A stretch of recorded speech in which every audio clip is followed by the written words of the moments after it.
Hi, I'm Brett Larkin. I post new yoga videos to YouTube every single week, and I'm now posting yoga classes for total yoga beginners every Tuesday.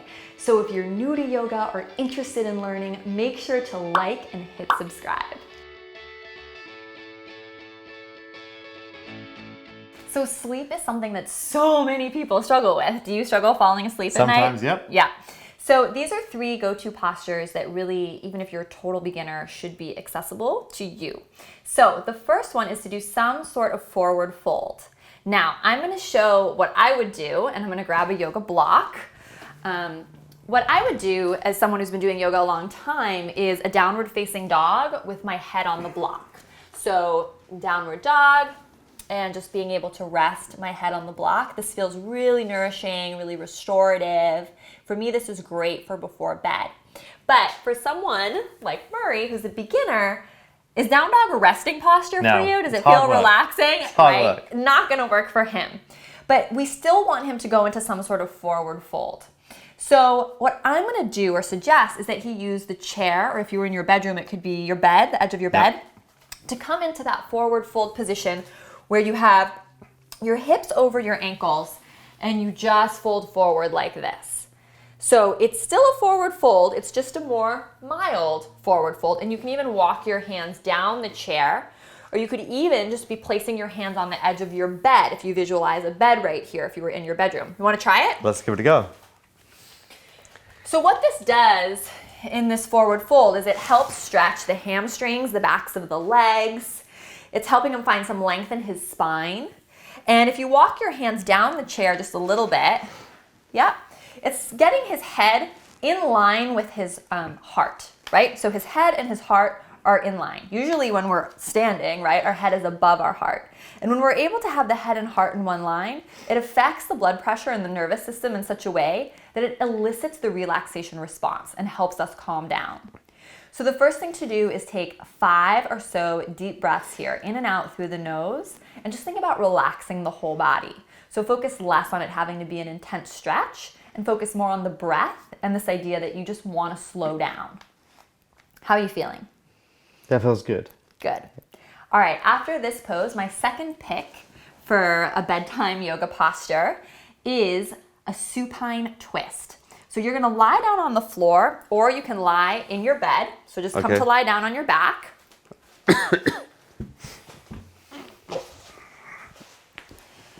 Take your feet directly underneath your knees. Good. And then you can bring your knees together, and then press down into your feet and shift your hips just an inch to the left. That's it. And now let your knees fall to the right. Good, and now open your arms wide in a T shape, or you can take goalpost arms so your elbows are bent, really nice. And this is a supine twist. Now, if he wanted to make this even deeper, you could take this top leg and wrap it around the bottom leg, like so. And that might be a little too intense, because this is like day 9 of you doing yoga. But for those of you who've been practicing a little longer, double wrapping the legs like that might feel good. Otherwise, you're just resting here. And the arms, you just want them relaxed because we're preparing for sleep. So I like to give this adjustment here where I kind of pull and, stretch through the pec. He could take the arm out in a T like this. If this is too much, again, leave the elbow bent, and you can take this hand to this outer thigh and gently traction down this way. Yeah, so lots of options here. And then of course, I'd want to take the same twist on the other side. So you're gonna come back to center, press down through the soles of the feet, lift the hips up, take them an inch to the right, that's it, and then knees fall to the left. And when we're preparing for sleep, we just want to relax and let the body unwind. So don't worry about having the knees perfectly stacked, right? You can double wrap the legs like we showed. If it feels more relaxing to take the knees like farther down the mat or closer to the chin or further away from your face, it's okay. You can kind of figure out how much you want the legs to be coiled, so to speak, to make it just feel good for you. Because again, this is less about perfect alignment in this moment. It's more about preparing the body to rest, calming the mind. How do these feel, these supine twists? This feels like it's actually a bit tight across my chest, because we've been doing so many poses, but also I think just having my back stretched. But I could feel it stretching and relaxing my back in a gentle way, which is really nice. Yeah, that's great. Perfect. And then our next and last pose, Murray, you can just stay here, stay lying down, bring the hips back to center, and it's legs up the wall. Now we don't have a wall, but this is a really great variation.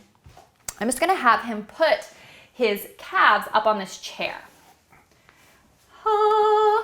And hopefully not step on your hands. So now if you're at home, you could lie against a wall, so your legs would be straight up against the wall. But even easier is to put your legs over the edge of the bed, because if you're getting ready for bed, I'm imagining you're in your bedroom trying to kind of wind down. Here right now we're using a chair, but this is great, right? Because once again, this is a mild inversion. So a couple things, it's gonna encourage venous blood return to the heart, right? So if you are someone whose ankles swell, or you're someone who works on your feet all day, this is just gonna be super nourishing.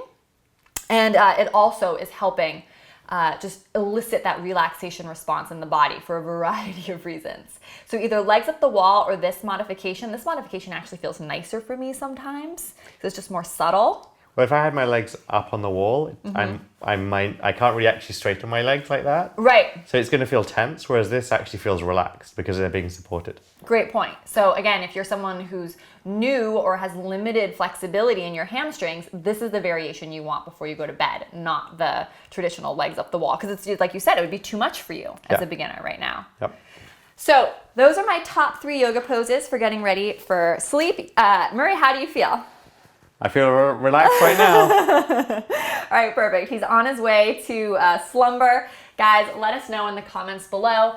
How did you like these 3 poses? Are you gonna try them out before you go to bed? Let me know any questions you have so I can address them in the comments below. And thank you so much for watching, and from our hearts to yours, namaste. See you next time. Hey, if you like this video, you are going to love my free Pure Beginner Master the Basics yoga class.